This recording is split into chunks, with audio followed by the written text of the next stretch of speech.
nyatakan kemuliaan-Nya pada segala bangsa. Biar kuasa-Nya dinyatakan.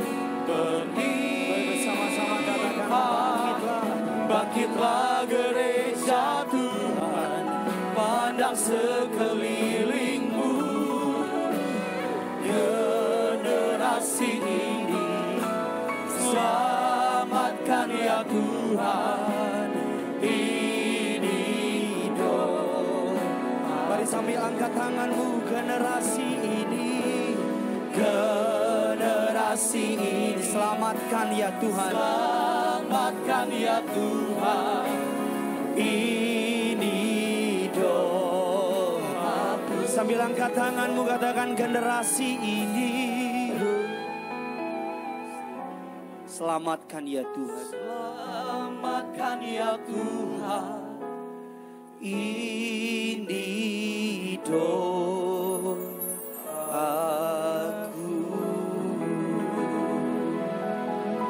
Bersama-sama kita tundukkan kepala kita bersatu dalam doa. Bapa dalam surga, dalam nama Tuhan kami Yesus Kristus, betapa hati kami limpah dengan ucapan syukur. Kami bertemukan dalam keberadaan kehidupan kami, Tuhan Yesus setia. Tuhan Yesus tidak pernah berubah. Kebaikan-Mu tetap dapat kami andalkan. Kasih setia-Mu tetap dapat menopang setiap keberadaan kami. Kami mengucap syukur kami boleh duduk diam kembali dalam ibadah online pada siang, sore, malam hari ini. Kami percaya apapun yang kami dengar pada malam hari ini akan menjadi kekuatan bagi hidup kami. Akan meneguhkan, bahkan akan memberikan kami sukacita pada malam hari ini. Kami berdoa menyerahkan setiap jaringan yang telah kami pakai. Tuhan yang sucikan, Tuhan yang kuduskan, agar jaringan ini boleh sungguh-sungguh boleh membawa berkat bagi setiap jemaat-Mu. Bahkan kami berdoa berkati dimanapun umat-Mu berada, apapun yang mereka sedang lakukan, apapun yang mereka sedang hadapi, ketika mereka dengar firman menyatu dengan tubuh dan darah Yesus, terima pengurapan dengan minyak-Mu yang kudus. Setiap kami menjadi pribadi-pribadi yang diteguhkan, dikuatkan, pribadi yang mengalami kemenangan dari kerajaan surga. Urapi hamba-Mu yang telah Tuhan percayakan untuk melayani pada sore malam hari ini. Urapi dia, setiap kata kalimat ada tanda kuasa dan mukjizat. Taruh perkataan-Mu dalam perkataanku, taruh isi hati-Mu dalam hatiku, agar sungguh siapapun yang dengar firman Tuhan pada sore malam hari ini, mereka tidak sama waktu mereka belum dengar firman Tuhan. Setiap kami pasti diberkati Tuhan. Di dalam satu nama yang ajaib kami berdoa dan mengucap syukur, nama Tuhan kami Yesus Kristus. Setiap kita yang siap diberkati firman Tuhan, sama-sama Tiberias dengan bangga kita katakan, kita kasih tepuk tangan yang luar biasa bagi Tuhan kita. Silakan duduk kembali saudara. Haleluya, puji Tuhan. Suatu kehormatan buat saya bisa kembali melayani saudara dalam ibadah tengah minggu Gereja Tiberias Indonesia. Terima kasih kepada Tuhan Yesus yang telah mempercayakan saya untuk melayani saudara. Terima kasih untuk Gembala Sidang Bapak dan Ibu Pariaji untuk kepercayaannya dalam pelayanan saya pada sore malam hari ini. Keluarkan pulpen saudara, keluarkan catatan saudara. Sebelum kita masuk lebih dalam lagi, terimalah salam dari mimbar yang kudus ini. Shalom Tiberias. Saya percaya sudah bisa lebih semangat lagi. Shalom Tiberias. Haleluya. Apa kabar semuanya saudara? Tuhan Yesus kita baik. Amin. Saya boleh melihat tangan-tangan yang diberkati Tuhan Yesus, bisa lambaikan tangan saudara. Haleluya. Kasih tepuk tangan dulu dong yang luar biasa bagi Tuhan kita saudara. Sama-sama saudara, seperti biasa saudara yang bawa Alkitab, saudara boleh angkat Alkitab saudara tinggi-tinggi. Saudara yang bawa Alkitab boleh angkat Alkitabmu tinggi-tinggi. Saudara yang ada Alkitab di tempat saudara, angkat Alkitabmu. Sama-sama kita akan berdoa sebagai pengakuan kita atas otoritas kebenaran firman Tuhan. Mari sama-sama angkat Alkitabmu Tiberias, dimanapun kau berada, di rumah, dimanapun kau berada. Sama-sama ikuti doa saya dalam nama Tuhan Yesus Kristus. Aku percaya Alkitabku ini adalah firman Allah yang hidup. Aku adalah sama seperti yang difirmankannya. Aku adalah sama seperti yang dijanjikannya. Aku yang terima firman Tuhan, hidupku tidak akan sama lagi. Yang percaya boleh sama-sama kita katakan amin, haleluya. Saudara, sebelum kita masuk dalam kebenaran firman Tuhan, izinkan saya menyampaikan kabar baik mewakili Gembala Sidang Gereja Tiberias Indonesia, Bapak Pendeta Dr. Yesaya Pariaji dan Ibu Pendeta Darniati Pariaji, atas anugerah dan kebaikan Tuhan. Gereja Tiberias sedang melakukan proses pembangunan Gereja Tiberias cabang Bekasi Timur, saudara. Cabang Bekasi Timur, oleh karena itu dalam memenuhi persyaratan yang telah ditetapkan oleh pemerintah, saudara, kami memerlukan beberapa KTP, saudara, fotokopi KTP saudara dan tanda tangan saudara khusus untuk jemaat Tuhan daerah Bekasi Timur, Kecamatan Rawalumbu, Kecamatan Mustika Jaya, dan Kecamatan Bekasi Utara. Sekali lagi saudara, Gereja Tiberias sedang mengajukan izin untuk gereja resmi saudara daerah Bekasi Timur. Khususnya Bekasi Timur, Kecamatan Rawalumbu, Kecamatan Mustika Jaya, dan Kecamatan Bekasi Utara. Saudara, nanti hari Minggu saudara bisa datang ke seluruh cabang Gereja Tiberias Indonesia daerah Bekasi. Saudara yang bertempat tinggal atau ber-KTP di Bekasi Timur, Kecamatan Rawalumbu, Kecamatan Mustika Jaya, dan Kecamatan Bekasi Utara, nanti di luar, di pintu keluar ibadah akan ada para pengerja yang akan membagikan formulir. Saudara cukup tanda tangan dan memberikan KTP saudara. Karena puji Tuhan prosesnya sudah berjalan cukup lama dan warga sekitar juga puji Tuhan, Tuhan Yesus baik, sudah memberikan persetujuan. Jadi hanya tinggal bagian dari warga jemaat Gereja Tiberias Indonesia. Jadi mari sama-sama kita dukung, kita doakan, doa kita agar tahun ini Gereja Tiberias memiliki cabang yang baru di daerah Bekasi Timur. Yang percaya katakan amin. Amin, haleluya, dahsyat, puji Tuhan. Sama-sama kita keluarkan pulpen saudara, keluarkan catatan saudara. Kita akan sama-sama belajar kebenaran firman Tuhan. Tema khotbah yang Tuhan taruh di hati saya adalah, bisa tolong ditampilkan, adalah what to do in crisis.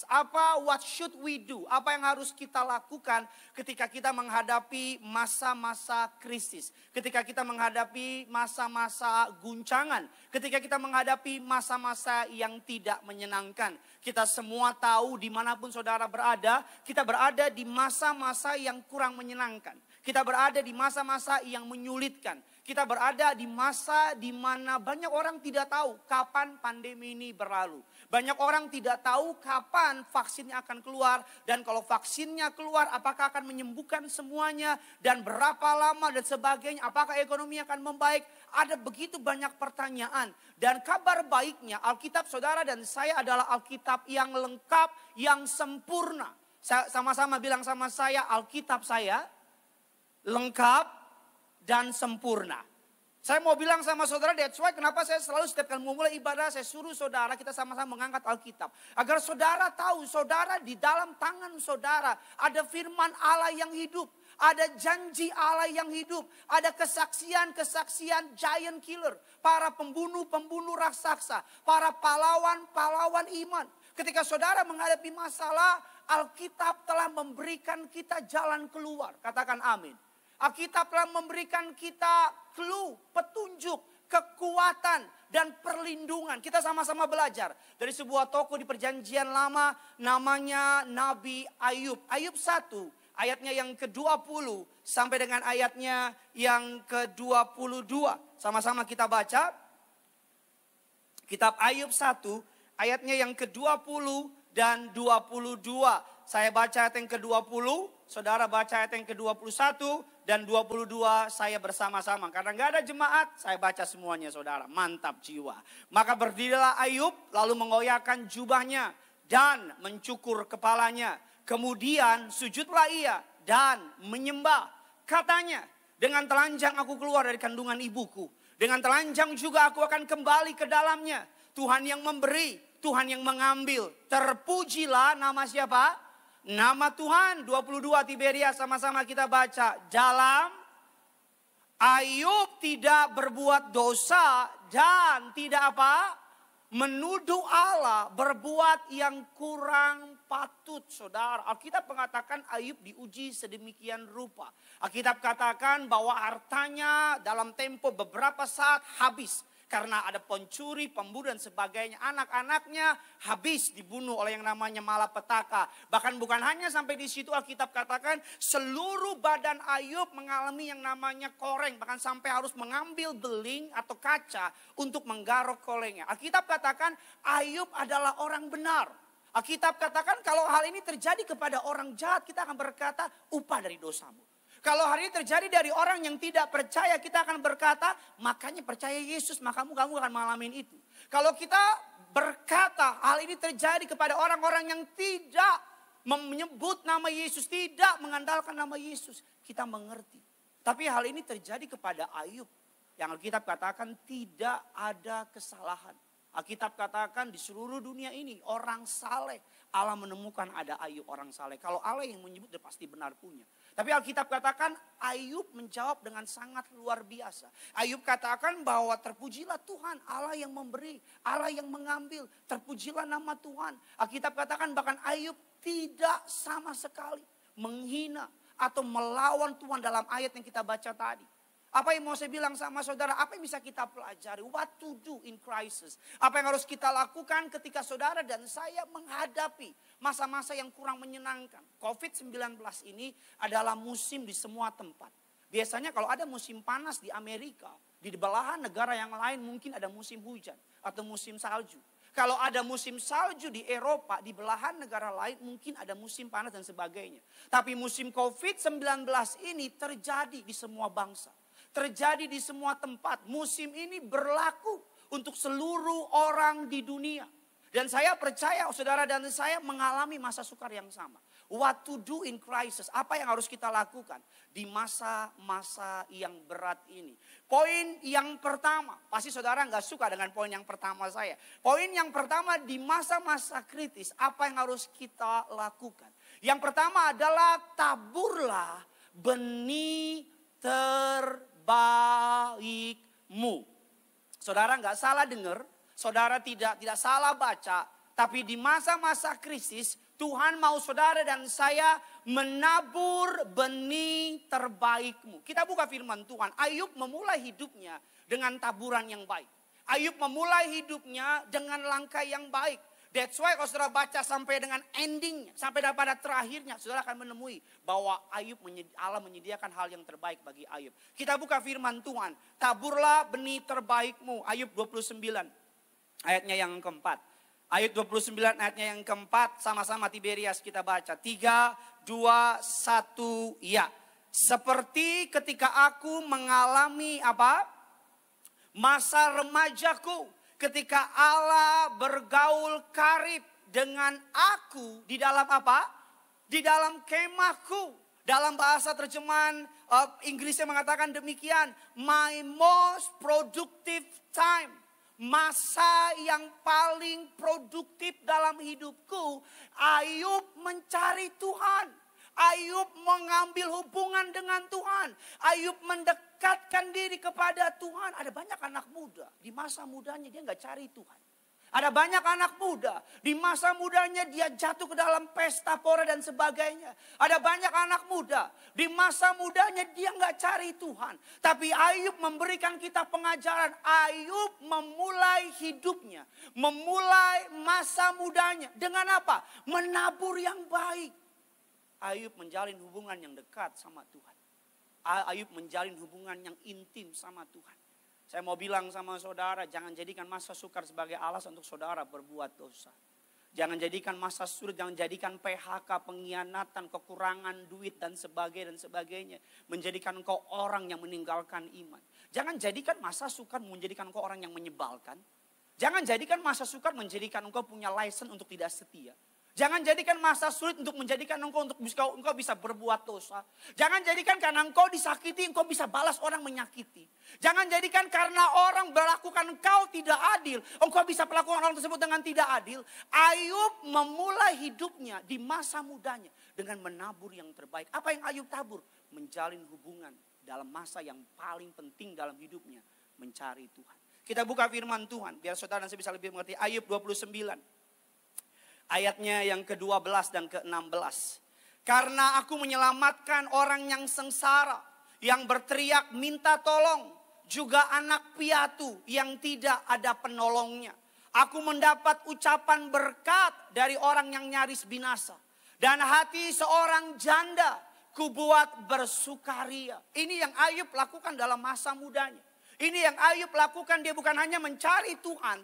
Tapi dia katakan menyelamatkan orang yang sengsara berteriak minta tolong. Dia menyelamatkan anak yatim piatu yang tidak ada penolong. Bahkan hati janda dia berikan sukacita. Bahkan dikatakan mendapat ucapan berkat dari orang yang nyaris binasa. Ayat yang ke-14, aku berpakaian kebenaran dan keadilan menutupi aku.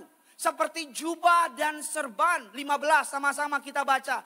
Aku menjadi mata bagi orang buta. Kaki bagi orang lumpuh. 16. Aku menjadi apa? Bapa bagi orang miskin. Dan dikatakan apa saudara? Perkara orang yang tidak ku kenal, ku selidiki. Ayub memulai hidupnya dengan menabur yang terbaik.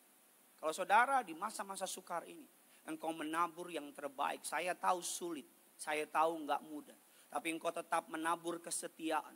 Engkau tetap menabur kesungguhan cari Tuhan. Engkau tetap datang ke gereja cari Tuhan. Engkau tetap bangun jam doamu. Di saat teman-teman bisnismu melakukan hal yang tidak benar. Karena alasan kepepet. Karena alasan pengen achieve target. Karena alasan bos udah marah-marah. Di saat teman-temanmu melakukan segala cara untuk mendapatkan nama besar di dunia. Tapi engkau melakukan segala cara untuk apa? Berkata tidak. Di saat banyak orang berusaha menyenangkan pimpinannya. Tapi saudara rela pimpinanmu tidak senang. Tapi Tuhanmu senang.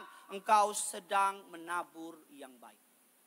Saya selalu bilang sama saudara. Alkitab katakan demikian. Efesus 5. Ayat yang ke-16. 15 dan 16. Sama-sama kita baca. Karena itu perhatikanlah dengan seksama. Bagaimana kamu hidup. Janganlah seperti orang bebal. Tetapi seperti orang Arif. 16 kesukaan saya. 3, 2, 1 ya. Pergunakanlah waktu yang ada. Karena hari-hari ini adalah apa? Jahat. Pergunakanlah waktu yang ada dengan segala hormat. Waktu yang ada hari-hari ini. Bukan lagi dalam pergantian babak pertama. Tapi kita semua tahu ini adalah waktu-waktu injury time. Ini adalah waktu untuk saudara dan saya memperbanyak hartamu di surga. Mempertambahkan lagi imanmu kepada Tuhan. Membawa sebanyak mungkin jiwa kepada kerajaan surga. Saya selalu bilang, Alkitab katakan apa yang saudara tabur akan saudara tuai. Oh Pak Pendeta, bukankah kekristenan tidak ada hukum tabur tuai? Mana ayatnya? Alkitab katakan selama bumi masih berputar akan ada musim menabur, akan ada musim menuai. Tapi Pak Pendeta, bukankah Yesus telah mati di kayu salib? Sudah tidak lagi ada yang kita tuai. Mana ayatnya? Bicara atas apa saudara? Alkitab katakan apa yang kau tabur itu yang kau tuai. Jangan sesat dalam kitab Galatia. Karena apa yang manusia tabur itu akan dia tuai. Saya beri contoh sama saudara. Pak Pariaji ketika dalam mulai pelayanannya. Ketika pertama kali bertobat. Dia membagikan hampir 500.000 Alkitab. Keluar masuk yang namanya bus. Naik bus taruh Alkitab. Masukin terminal taruh Alkitab. Keluar masuk yang namanya kereta api. Naik pesawat bagiin Alkitab. Dan saudara kita lihat sekarang apa yang Pak Pariaji sedang tuai. Jiwa-jiwa yang berlimpah. Kenapa? Karena dari masa mudanya beliau menabur apa? Menabur kebenaran. Karena dari masa mudanya beliau menabur kebaikan. Ketika pertama kali Tuhan panggil Pak Pariaji. Ketika pertama kali Pak Pariaji jadi orang Kristen. Sama dengan Ibu Gembala jadi orang percaya. Beliau tidak pernah punya pikiran menjadi hamba Tuhan. Beliau selalu menolak dipanggil jadi pendeta. Banyak pendeta datang sama beliau dan bilang please jadi pendeta. Jadi pendeta di gereja kami, jadi pendeta di saudara kami. Beliau gak pernah mau. Beliau ingin menjadi penyumbang, ingin menjadi penolong bagi pelayanan. Tapi beliau membagikan Alkitab. Saya suka dengar ceritanya, Pak Pariaji butuh waktu 25 menit untuk beritakan Yesus. Selalu naik taksi, bukan pengen pergi. Ngapain Pak Pendeta? Naik taksi untuk nginjilin orang yang di taksi. Pagi-pagi benar beliau sama istrinya, Ibu Darniati sama anak-anaknya bagiin Alkitab di terminal-terminal. Buat apa?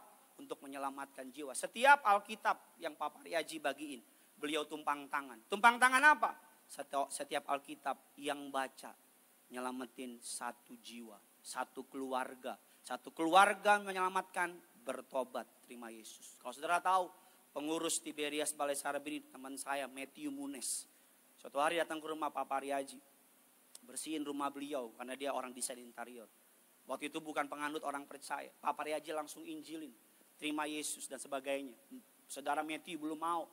Pak Paryaji minta alamat rumahnya teman saya, Saudara Matthew. Tiap minggu, tiap bulan Pak Paryaji kirimin rutin Tiberias. Majalah Tiberias, orang lama masih tahu. Tiap hari, tiap bulan kirimin majalah Tiberias. Tiap tahun, suatu ketika adiknya bertobat, Matthew-nya bertobat, dibaptis. Baptis, ketika dibaptis, Saudara Matthew lihat, ini kan orang yang suka gue lihat di buletin, yang suka gue lihat di macam. Kan udah bertahun-tahun udah lupa. Apa yang kita tabur akan kita tuai. Pak Pendeta, apa bedanya hukum tabur tuai sama hukum karma? Saya pengen saudara belajar pada hari ini. Perbedaan dikatakan demikian, hukum tabur tuai dengan hukum karma. Kita belajar teologi sedikit.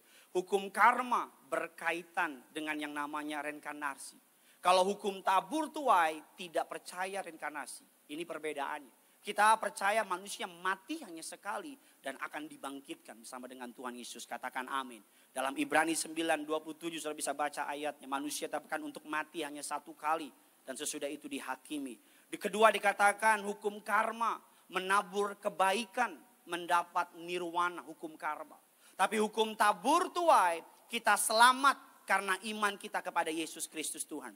Perbuatan baik kita adalah bukti iman. Buah dari keselamatan, motivasinya adalah kasih. Jadi jangan ada orang Kristen yang berpikir, saudara, kalau ada orang Kristen yang berpikir karena udah terima Yesus dan tidak melakukan perbuatan baik, tidak menghasilkan buah-buah pertobatan dan percaya bakal masuk surga, saya beri nama orang tersebut orang paling GR sedunia. Itu orang GR-an. Percaya Yesus tapi tidak menghasilkan buah pertobatan. Lain hal seperti orang yang di samping Yesus, Gesmas dan Desmas. Ketika mati, sebelum mati terima Yesus dan langsung mati itu lain hal. Tapi ketika engkau terima Yesus dan Tuhan berikan engkau tahun-tahun berikut dalam kehidupanmu, Tuhan mau engkau menghasilkan buah pertobatan, katakan amin. Jadi kalau ada orang Kristen yang bilang udah terima Yesus, tapi tidak menghasilkan buah pertobatan selama hidupnya bertahun-tahun, bukannya menghasilkan buah sesuai dengan pertobatannya dan percaya bakal masuk surga, orang GR namanya. Bilang kiri kanan saudara, kamu jangan GR-an, bilang. Yang ketiga, hukum karma menuai hanya yang ditabur, hukum karma. Tapi hukum tabur tuai, kita akan menuai tuaian orang lain juga akan kita tuai. Alkitab katakan demikian saudara dalam Yohanes 4, 37-38. Sebab dalam hal ini benarlah peribahasa. Yang seorang menabur, yang lain menuai. Aku mengutus kamu untuk menuai apa yang tidak kamu usahakan.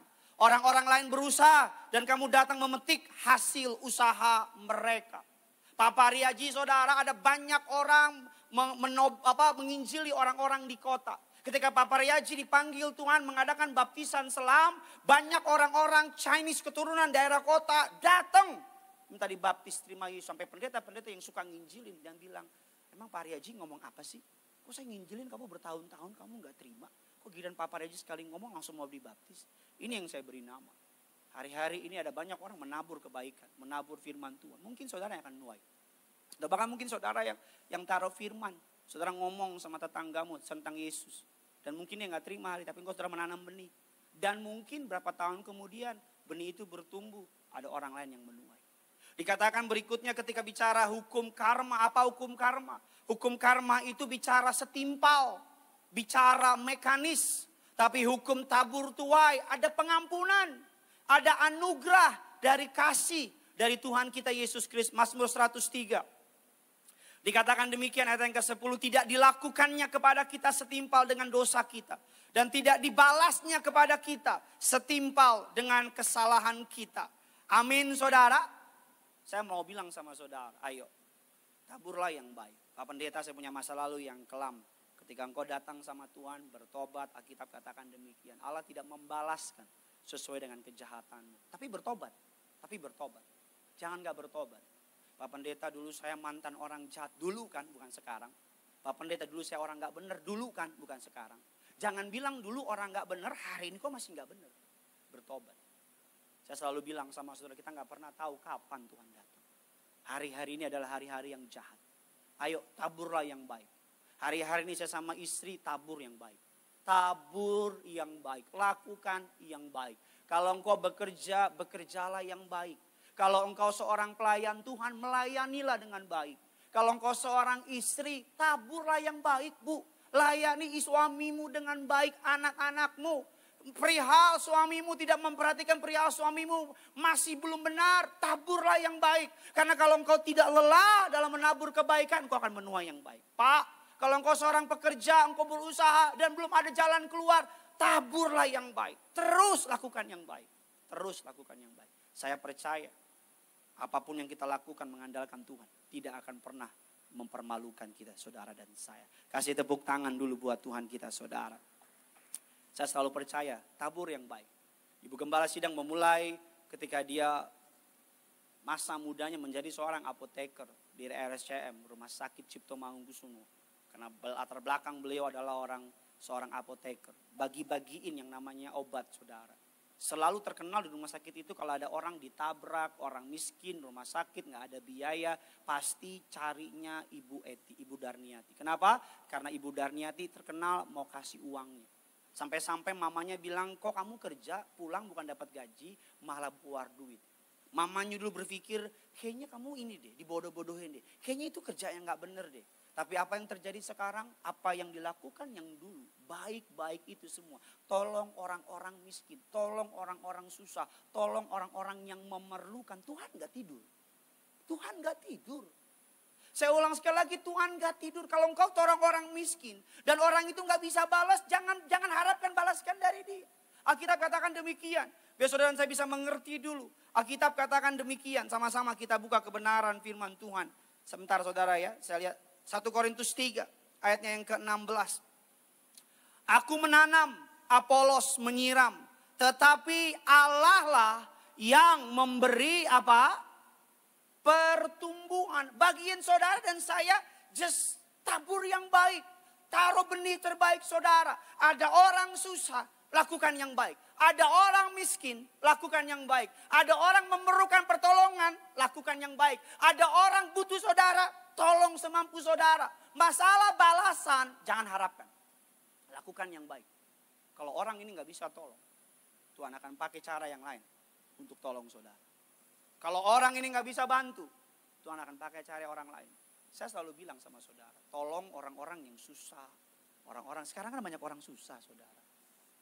Alkitab mencatat anak-anak Tuhan dalam masa-masa sukar di seluruh dunia. Masa-masa wabah menyerang dalam kerajaan Romawi. Banyak warga pada pergi saudara, orang-orang Kristus. Saudara cek Alkitab saudara. Saudara bisa cek dari kisah-kisah gereja-gereja masa lalu. Setiap kali ada wabah-wabah besar, warga, penduduk Romawi, penduduk Yunani pergi meninggalkan kota, orang Kristen stay. Kenapa? Karena orang Kristen di situ tampil menunjukkan apa? Pengajaran yang Yesus ajarkan. Alkitab katakan karena orang Kristen melayani orang-orang yang terkena wabah, menjadi berkat, menunjukkan kasih. Di saat kasih menjadi semakin dingin hari-hari ini, hampir banyak orang di kota itu terima Yesus. Ini waktu yang paling tepat kita orang Kristen tampil. Kamu garam, kamu terang. Kalau garam hanya kumpul di gereja, jadinya apa? Gudang garam.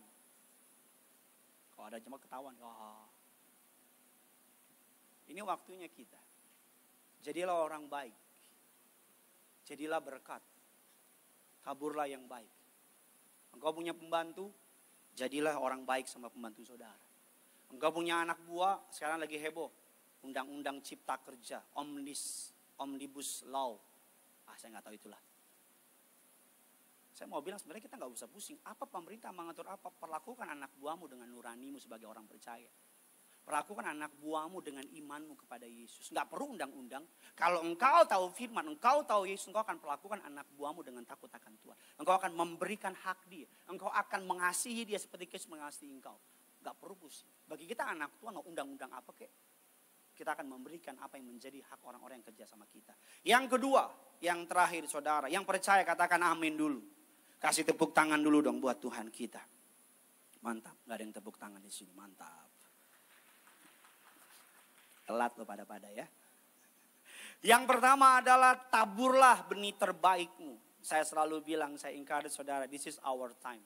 Taburlah benih terbaikmu. Tabur yang baik. Tabur yang baik. Terus.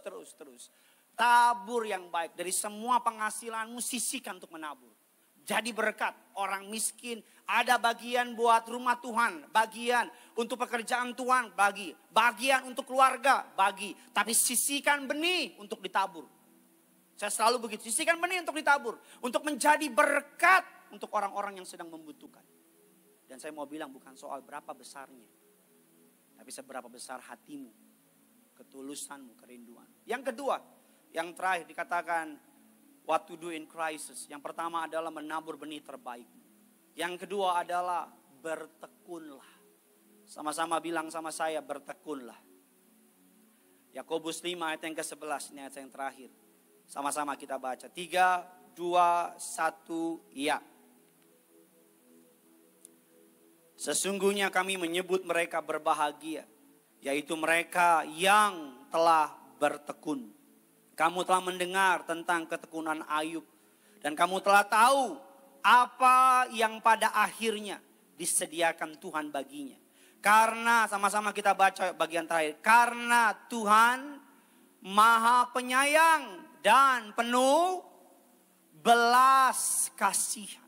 Sekali lagi sama-sama bilang sama saya, Tuhan saya Maha Penyayang.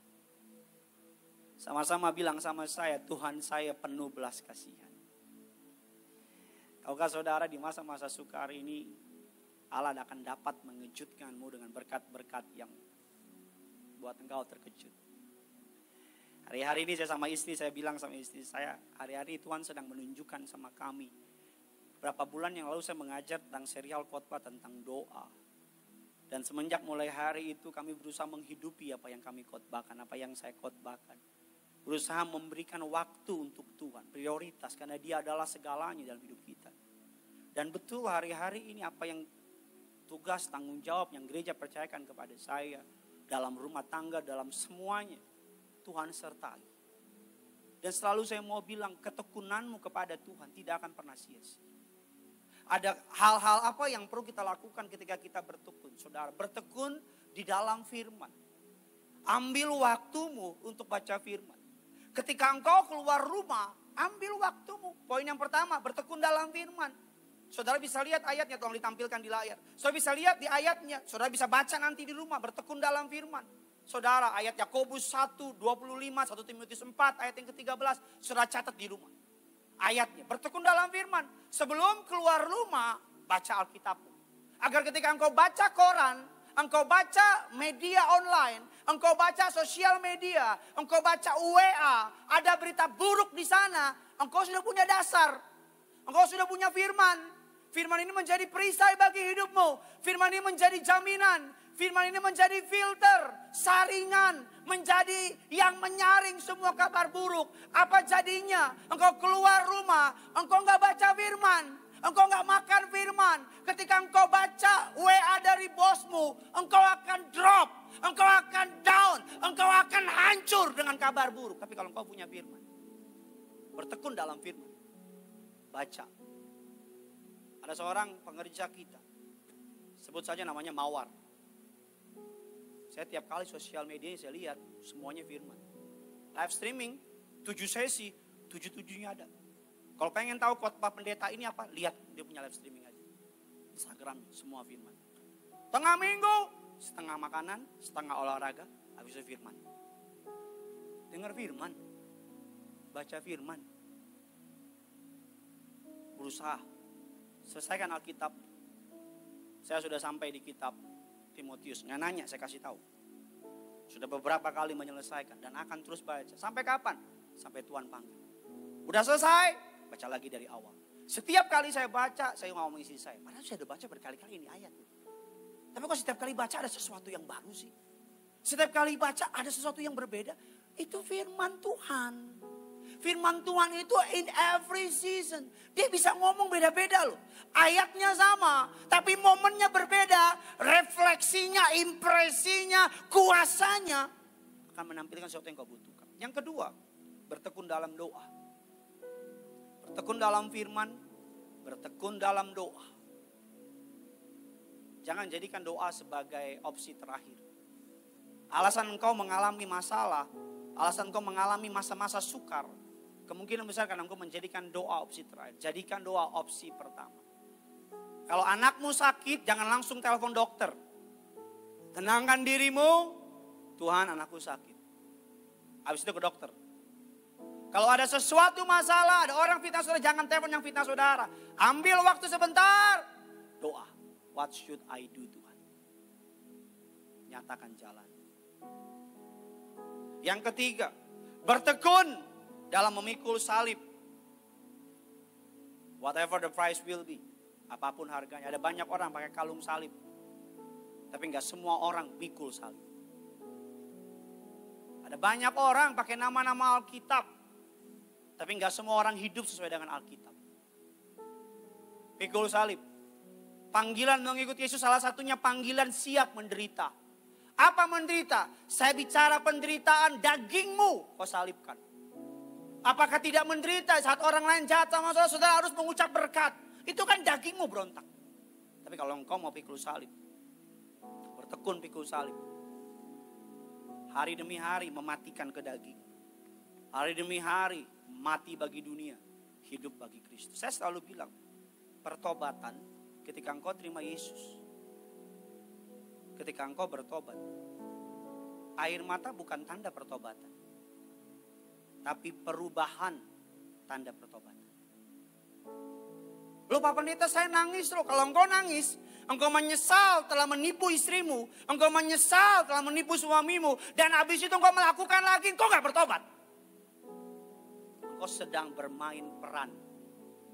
Pertobatan dimulai ketika engkau berbalik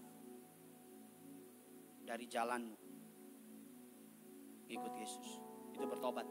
Tapi kalau cuman, ya gue salah, ya gue jahat, terus di sini terus, jangan bertobat. Nah kita katakan sadarlah dan bertobatlah, bertobatlah dan sadarlah. Kau naik bus ke Bogor, tujuanmu tapi ke Serpong. Sampai di bus kau bilang, ini ke Serpong kan? Busnya bilang, bukan dek. Ini ke Bogor, aduh aku salah, aku sedih banget, tapi gak turun. Itu namanya kurang soon, Bambang. Kalau sadar gimana? Ini bukan ke Serpong ya? Iya, ini ke Bogor. Saya turun. Turun, cari tujuan ke Bogor. Itu bertobat. Pikul salib. Yang keempat, bertekun. Ini kesukaan saya. Mengasihi Tuhan. Yosua 23 ayat yang ke-11. Maka demi nyawamu, bertekunlah mengasihi Tuhan Allahmu. Ayatnya bold banget ya. Firm gitu. Pemimpin bangsa Israel setelah Musa namanya Yosua. Maka demi nyawamu, maka demi hidupmu, bertekunlah mengasihi Tuhan Allah. Kasihilah Tuhan Allah dengan segenap, dengan segenap, dengan segenap, dengan segenap. Kasihi Tuhan Allah dengan segenap hatimu. Kasihi Tuhan Allah dengan segenap akal budimu. Dengan segenap imanmu. Dengan segenap, dengan segenap, dengan segenap. Kasihi dia. Gak boleh kurang setengah pun, sedikit pun. All out. Engkau kalau kasih sama pacarmu, sama gebetanmu all out kan? Sama Tuhan lebih dari itu. Yang terakhir, Kisah Rasul 2 ayat yang ke-42. Bertekun dalam apa? Kisah Rasul 2:42, sama-sama Tiberias kita baca. 3, 2, 1 ya. Mereka bertekun dalam pengajaran rasul-rasul dan dalam persekutuan, dan mereka selalu berkumpul untuk memecah roti dan berdoa. Ini harusnya bisa menjadi tema khotbah sendiri, tapi saya nggak punya waktu yang cukup banyak. Bertekun dalam kuasa tubuh dan darah Tuhan Yesus. Hari-hari ini Tuhan sedang bekerja dengan giat, katakan amin. Karena di mana ada banyak masa sukar, justru di situ adalah Allah sedang menawarkan kuasanya. Allah sedang menawarkan urapannya. Allah sedang menawarkan jalan keluarnya. Allah sesungguhnya dunia yang rusak ini adalah sebagai tanda, sebagai panggilan dari Bapamu di surga. Untuk apa? Bersekutu dengan dia. Dekat dengan dia. Untuk apa? Datang kepada dia, lari kepada dia, datang kepada Tuhan, bersekutu dengan Tuhan. Dengan apa? Tubuh dan darahnya. Yesus dalam saudara, saudara dalam dia, tak terpisahkan. Minta apa saja. Saudara butuh Yesus di masa yang sukar ini. Saudara butuh topangan dari surga. Kita yang tak berdaya, ditopang dengan dia yang penuh dengan daya, kita akan kuat. Kita akan kuat. Tanpa Yesus gila kita. Tanpa Yesus stres. Tanpa Yesus kita gak kuat. Bosmu tekan. Maka kita katakan ketika hujan datang, badai datang, hujan datang, banjir naik, angin datang. Gambaran apa? Tekanan dari bawah, banjir naik ke atas. Ini bicara rumah yang dibangun. Kita katakan yang dibangun di dasar Kristus. Ketika yang namanya badai datang, angin datang, hujan datang, bicara tekanan dari bawah banjir. Gambaran orang di bawah kita nekan. Dari samping gambaran orang yang selevel dengan kita nekan. Dari atas gambaran hujan, turun ke bawah gambaran orang yang di atas nekan. Bukankah hidup kita seperti itu? Ditekan dari bawah, anak buah tekan kita, orang-orang yang kita pimpin tekan kita, istri, anak, teman kita, tekan kita, bos kita, tekan kita. Kalau kita gak punya Yesus, kalau kita gak punya solid foundation, we don't have Jesus. Kalau Yesus tidak menjadi kekuatan dalam kehidupan kita. Ketika ada tekanan dari bawah, engkau seorang ayah, anakmu merengek, Pak, bayar uang sekolah, Pak. Pak, aku pengen punya sepeda, Pak. Anakmu teriak, bawahanmu bilang, Pak, naikin gaji, Pak. Pak, saya gak mau dipotong 50%, kau pengusaha kan? Dan ketika sampai di rumah, istrimu, anakmu, atau teman-temanmu menekan engkau. Teman-teman sejajar engkau. Begini, kau stres. Ketika mau ngomong ke bosmu tekan engkau. Target harus capai, bodoh amat. Tapi begini, harus nyampe target. Kau ditekan dari bawah. Kau dipres dari kiri kanan. Kau ditekan dari atas. Kalau gak punya Yesus, gila. Stres. Tapi kalau punya Yesus, terima tubuh darahnya, menyatu dengan pengurapan minyak kudusnya. Kemarin ada seorang jemaat, sekeluarga besar, udah mau menikah akhir bulan ini. Long story short, papanya kena COVID karena supir mobil online. Masuk rumah sakit, lewat. Dipanggil Tuhan. Mamanya masuk rumah sakit. Adiknya atau kokonya masuk rumah sakit COVID. Atau gak masuk seluruh papanya kena COVID juga. Ini anak sendirian di rumah. Kebetulan saya dipercaya oleh gereja untuk konseling dalam pernikahan sama istri. Konseling ngobrol sama dia, diem aja. Diem. Ajak ngomong dikit nangis. Beban berat. Tapi puji Tuhan, saya kirimin dia perjamuan kudus. Kirimin dia minyak urapan. Dia telepon, Kak, boleh gak pimpin perjamuan kudus? Mama lagi di rumah sakit. Oke, kita pimpin. Oksigen mamanya turun drastis sebelum perjamuan. Kita pimpin. Saya ikutin. Pak Pendeta gak bisa ngomong lama-lama ya. Sesek. Ngomong juga susah. Ya udah Bu, ngomong dalam hati, ikutin saya. Saya pimpin perjamuan kudus, ikutin dalam nama Yesus gini. Amin. Terkasih. Malamnya telepon, Pak Pendeta, oksigen anak saya, mama saya naik. Mama saya mulai pulih. Mama saya mulai sehat. Mama saya mulai punya pengharapan. Bukan 1-2 orang, banyak orang di WA saya. Pimpin Pak, pimpin perjamuan. Ada seorang anak Tuhan ngurapin rumah keluarganya. Ternyata rumah keluarganya penuh dengan kuasa gelap. Tiap malam keganggu, tiap malam gak bisa tidur. Saya lagi dalam perjalanan dari Bekasi sama teman saya Pendeta Jeffrey. Dia bilang, Pak Pendeta boleh gak pimpin doa pelepasan? Saya bilang, ada perjamuan gak di situ? Ada Pak Pendeta. Ada minyak urapan gak? Ada Pak Pendeta. Siap-siap. Berapa lama? 10 menit. Sebelum saya telepon istri saya. Urapin gini, urapin kamu. Urapin orang di rumah. Aku mau pelayanan pelepasan. Siap, kata istri saya. Saya masuk ke mobil, saya telepon. Baru ngomong dikit, Pak, Dia bilang kasih darah Yesus. Tuhan saksinya, God is my witness. Di mimbar yang kudus ini, kalau saya dusta Tuhan hukum. Kasih perjamuan kudus. Kasih tubuh darah. Urapi dengan minyak. Berapa menit kemudian selesai doain, beres-beres. 1 jam, 2 jam WA saya. Pak Pendeta terima kasih sudah doain. Kami udah lama gak pernah tidur dengan setenang ini. Kami udah lama gak pernah damai sejahtera seperti ini. Tuhan panggil Pendeta Pariaji. Tuhan panggil Tiberias. Mengembalikan kuasa, minyak dan anggur. Kenapa? Karena Tuhan tahu ini masa yang sukar. Tuhan tahu ini masa yang sulit. Tuhan beri sarana, minyak dan anggur. Wahyu 6 ayat 6. Yang ada minyak, yang ada anggur, tidak akan dirusakkan. Semangat, tabur yang baik. Orang jahat urusan dia. Orang bertambah jahat urusan dia. Orang gak bertobat, none of our business urusan dia. Tabur yang baik. Pak Pendeta lagi sukar, justru tabur yang baik.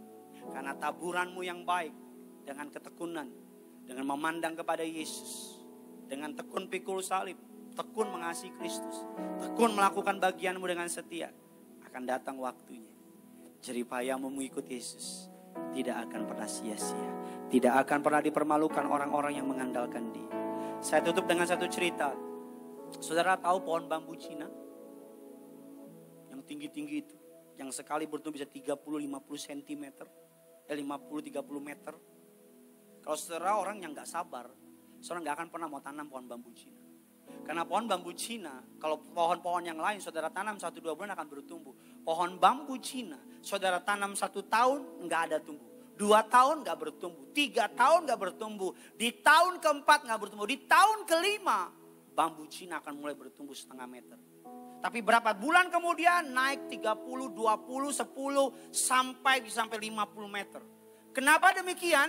Karena tahun pertama, tahun kedua pohon bambu Cina sedang menanamkan akarnya yang kuat di bawah.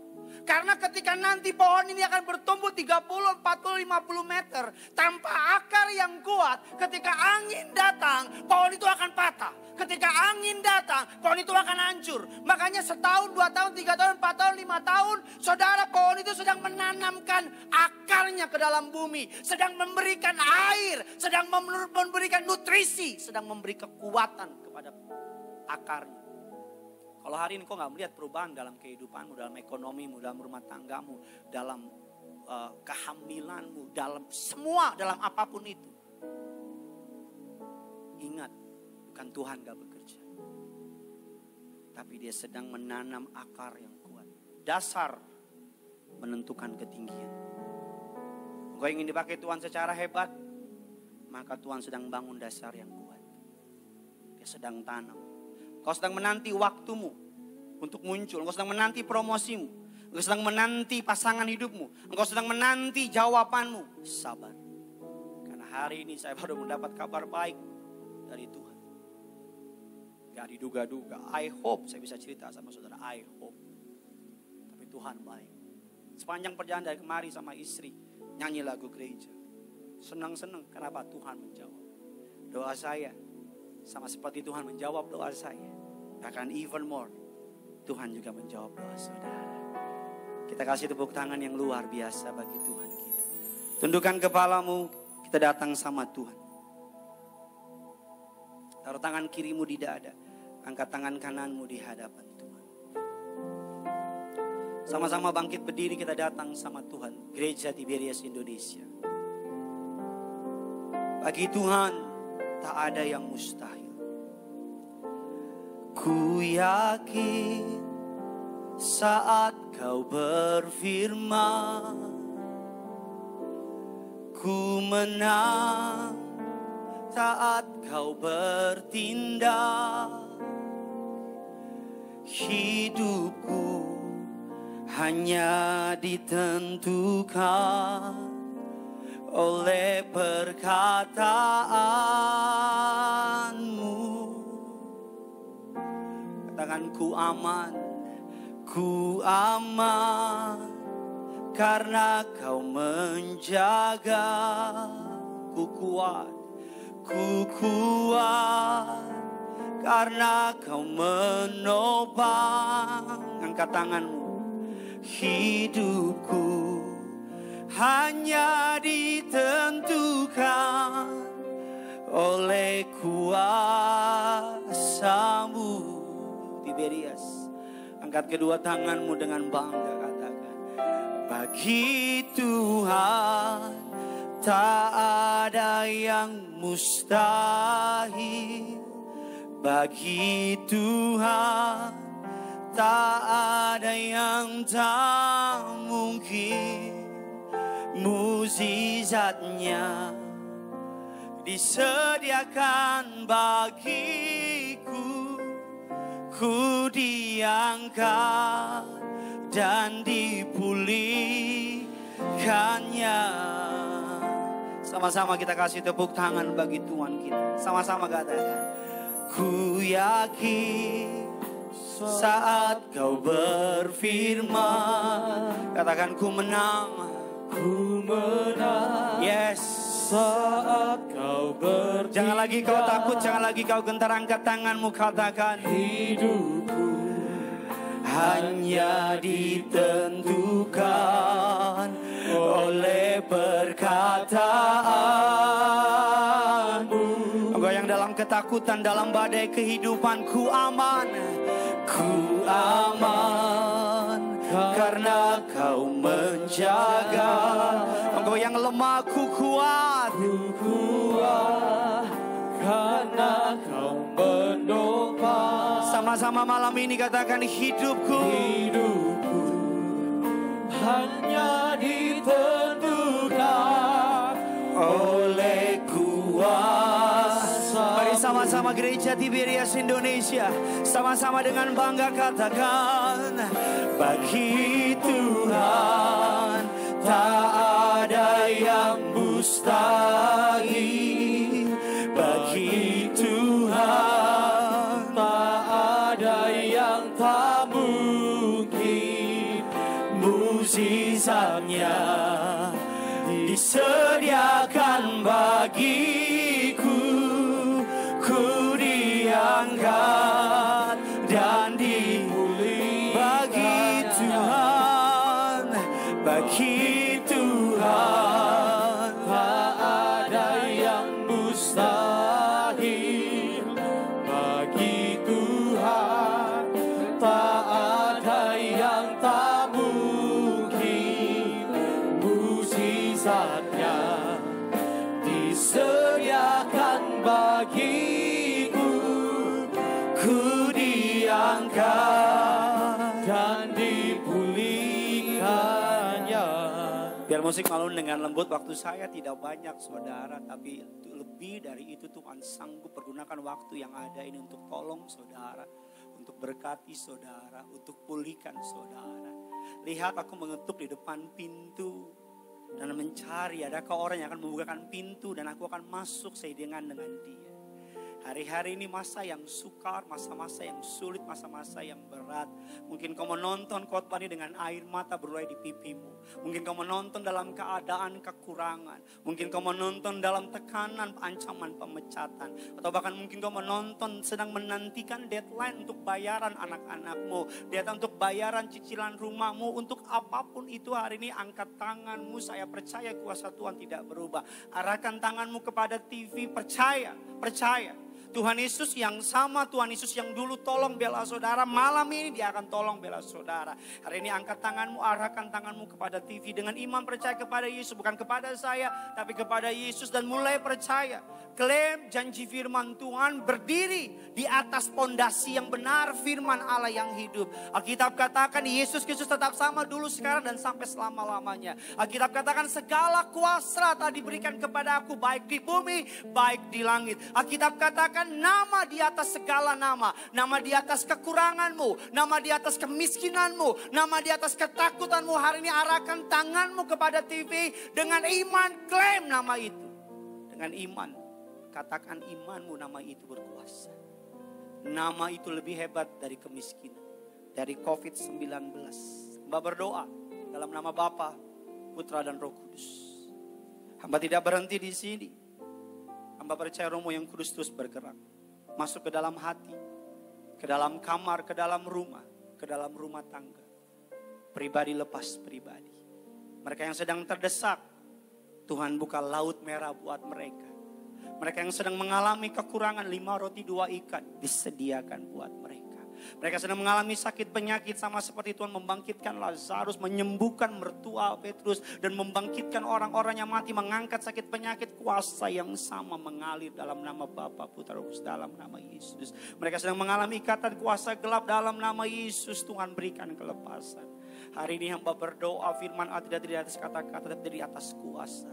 Kuasa yang sama 2000 tahun lalu, kuasa yang sama bekerja pada malam hari ini. Dalam nama Yesus bersukacitalah.